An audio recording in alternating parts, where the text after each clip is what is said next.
Okay, welcome बच्चों। आज हम लोग जो है नेक्स्ट टॉपिक डिस्कस करेंगे फ्रैक्शंस चैप्टर में। टॉपिक का नाम क्या है? Multiplication of fractions.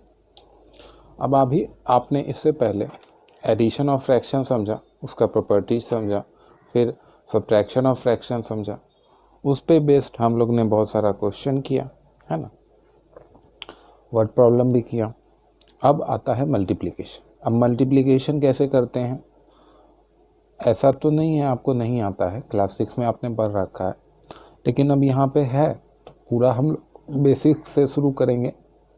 मतलब कि वहाँ से मैं शुरू करूँगा कि आपको मैं ये कंसीडर कर रहा हूँ कि आपको मल्टीप्लिकेशन ऑफ फ्रैक्शन बिल्कुल नहीं आता। तो अगर आप लोग को किसी को नहीं समझ में आया हो क्लास 6 में, तो आप लोग बिल्कुल टेंशन मत लो, अच्छे से पढ़ो और समझ में आएगा। तो यहाँ पे देखिए हेडिंग डालते हैं। क्या बोला मैंने? Multiplication of fractions. Multiplication of fractions. चलिए,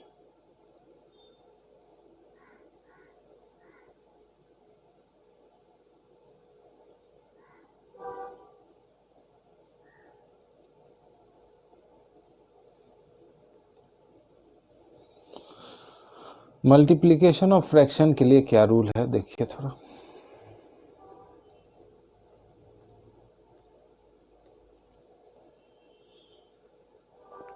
रूल पहले लिख लेते हैं।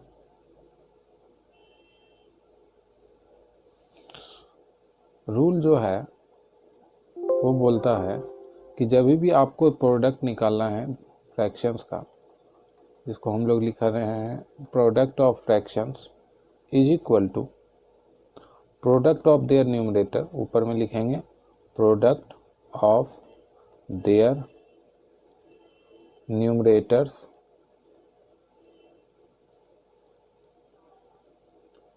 अपॉन, क्या लिखेंगे, product of their denominators, of their denominators.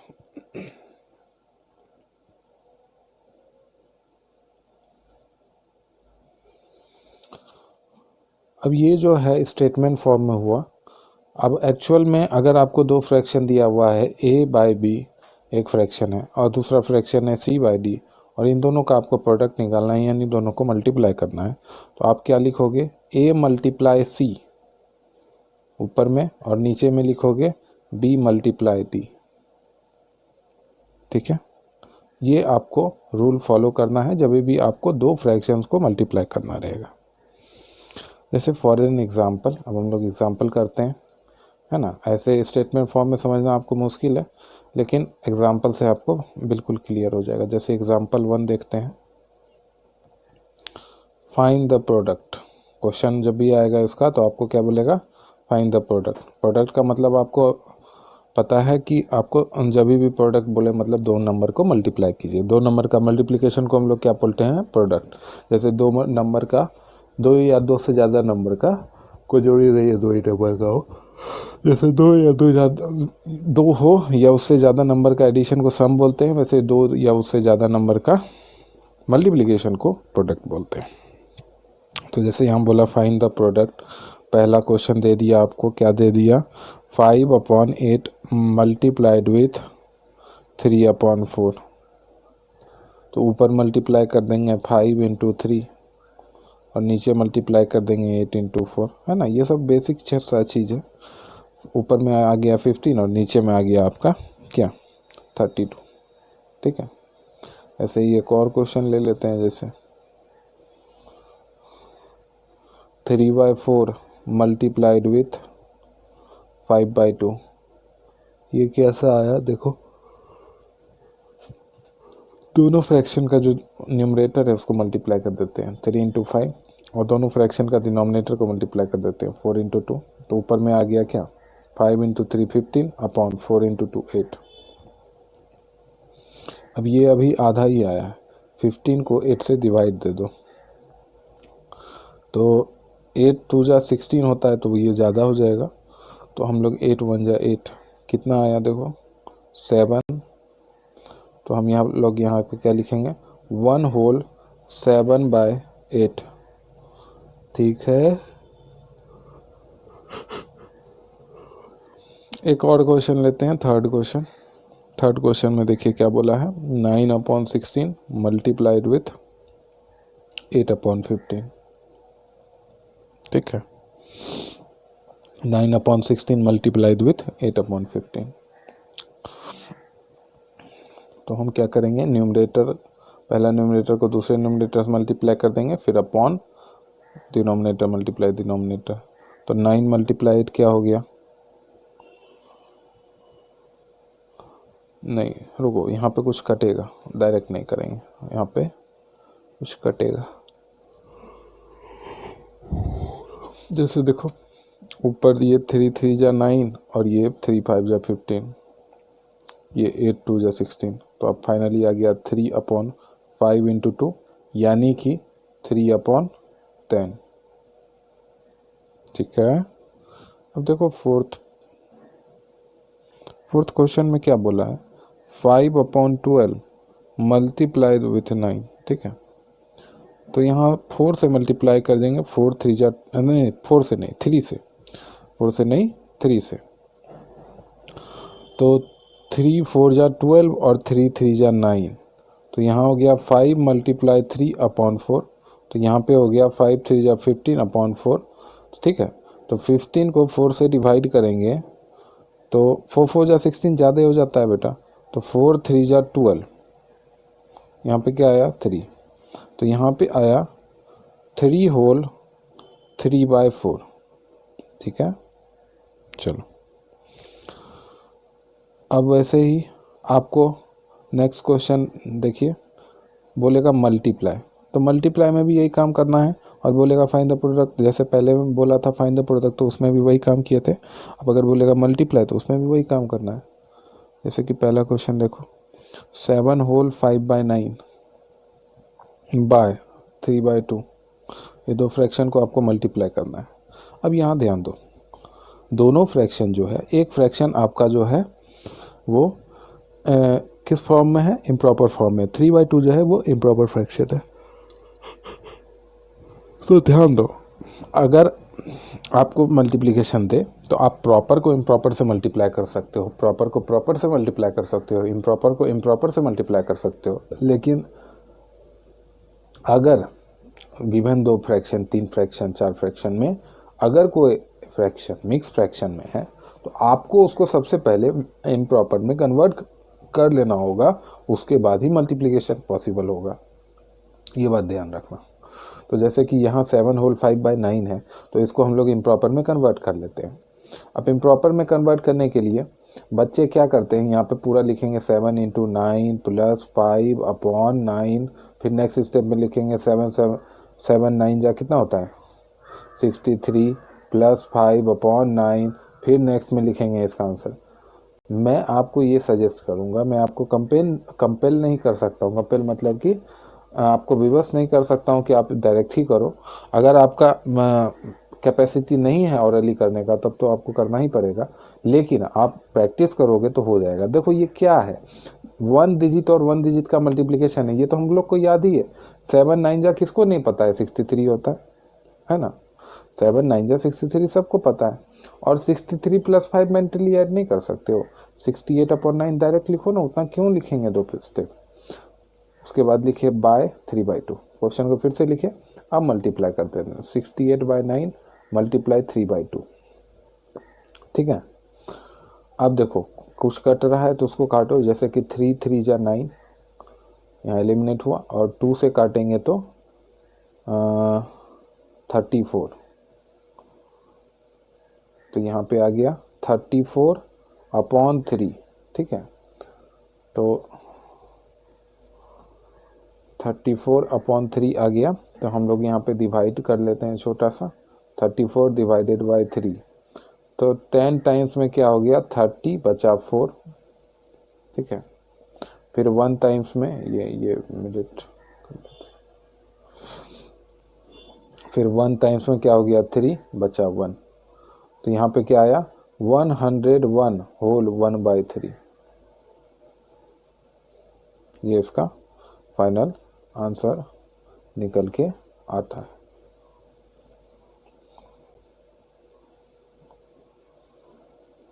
एक मिनट रुक जाओ बेटा, यहाँ पे जो है थोड़ा सा प्रॉब्लम, यहाँ ये 101 नहीं होगा 11 होगा। देखो यहाँ 1 टाइम्स में पहले लगाएंगे, ठीक है, तो यहाँ पे कुछ नहीं बचेगा। अब 4 ऊपर से नीचे आएगा, फिर 1 टाइम्स में लगाएंगे, तो यहाँ 4 नहीं सॉरी 3 आएगा और कैरी 1 बचेगा, तो फाइनल आंसर क्या होगा 11 होल 1/3। ठीक है, 10 डायरेक्ट नहीं लगाना था, वो गलत था। तो यहाँ पे एक और क्वेश्चन देखते हैं, सेकंड क्वेश्चन 9 होल 3/8 बाय 12। ठीक है, तो 9 होल 3/8 को हम लोग मिक्स फ्रैक्शन फॉर्म में ले आते हैं। तो 8 8 जा 64, 8 9 जा 72, 72 प्लस 3 क्या हो गया 75, तो 75/8 बाय 12। ठीक है, अब 75/8 मल्टीप्लाई 12, अब कटेगा तो बिल्कुल ही, क्योंकि 2 का टेबल यहाँ भी है 8 और 12 यहाँ भी है, तो ये 4 टाइम्स में 2 4 जा, ये 2 6 जा, फिर कटेगा 2 2 जा, 2 3 जा। अब कटने की संभावना बहुत कम है, नहीं ही है, तो 75 को 3 से मल्टीप्लाई करके अपॉन में 2 लिख देना है। तो 75 को 3 से मल्टीप्लाई करोगे तो क्या आएगा 225, है ना, अपॉन 2, है ना। तो 225 को बेटा 2 से डिवाइड कर देते हैं, तो 2 1 जा 2, ये कट गया और बचा उतरा 2, फिर 1 टाइम्स में 2 कट गया उतरा 5, फिर 2 टाइम्स में 4 उतरा 1, तो ये क्या निकल के आया 112 होल 1/2। ठीक है, चलो आगे बढ़ते हैं बेटा। थर्ड पार्ट में देखो,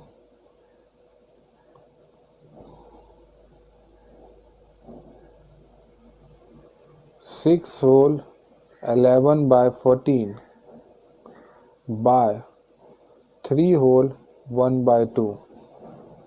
ठीक है, अब यहाँ पे ध्यान दो, ये दोनों मिक्स फ्रैक्शन को हम लोग इम्प्रॉपर में सबसे पहले कन्वर्ट करेंगे। ठीक है,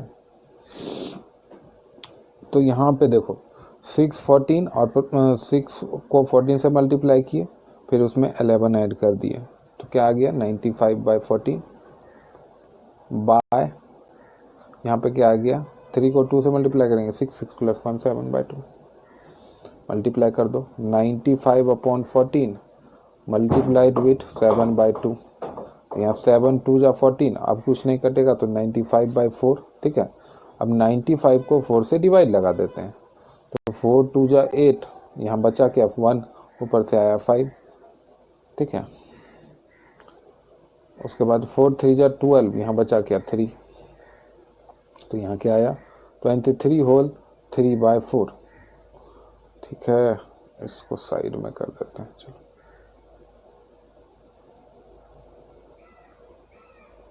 चलो, ये हो गया आपका थर्ड क्वेश्चन। अब आएगा आपके पास कैसा क्वेश्चन, अब आएगा आपके पास क्वेश्चन सिंप्लीफाई करने का। बोलेगा क्वेश्चन, अरे क्वेश्चन बोलेगा क्या सिंप्लीफाई। अब आपको पता है सिंप्लीफाई में क्या करते हैं हम लोग, बोडमास रूल के अकॉर्डिंग सॉल्व करते हैं, लेकिन यहाँ पे बोडमास रूल कुछ वैसा लगेगा नहीं, क्योंकि मल्टीप्लिकेशन है, तो आपको 3 4 मल्टीप्लिकेशन दे देगा, उसको आपको जो है मल्टीप्लाई करके उसका फाइनल आंसर निकालना रहेगा। जैसे यहाँ पे एक मल्टीप्लिकेशन दिया हुआ है 14/25, फिर 35/51, फिर 34/39, ऐसे कर करके ढेर सारा यहाँ पे फ्रैक्शन है, 3 फ्रैक्शन है, ढेर सारा नहीं है। तो यहाँ पे आपको कैसे सिंप्लीफाई करना रहेगा, सबसे पहले आपको इसको एक लाइन खींच लो और ऊपर वाला सब मल्टीप्लाई कर दो और नीचे वाला सब मल्टीप्लाई कर दो, 25 × 51 × 39। ठीक, अब कैसे कट करेंगे बेटा, तो ध्यान दो, आपको देखना है कि कॉमन नंबर से ऊपर नीचे कौन सा कट हो रहा है। जैसे कि यहाँ 5 जा 25 और 5 7 जा 35, ठीक है। उसके बाद देखो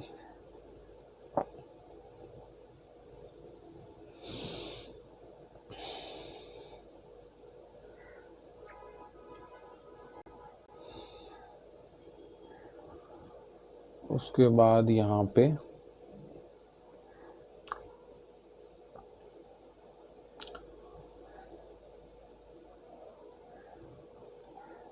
देखो, अब यहाँ देखो,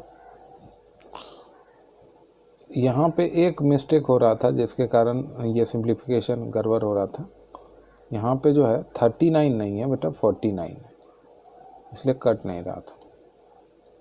अब आराम से कटेगा, देखो 7 2 जा 14, 7 7 जा 49, 7 7 कट गया, ठीक है। अब ऊपर बच रहा है 34 और नीचे बच रहा है 51, ठीक है। 34 और 51 बच रहा है। और देखो यहाँ पे 17 का टेबल में 17 2 जा कट गया ये, तो 17 2 जा 14 और 17 3 जा 51, ठीक है।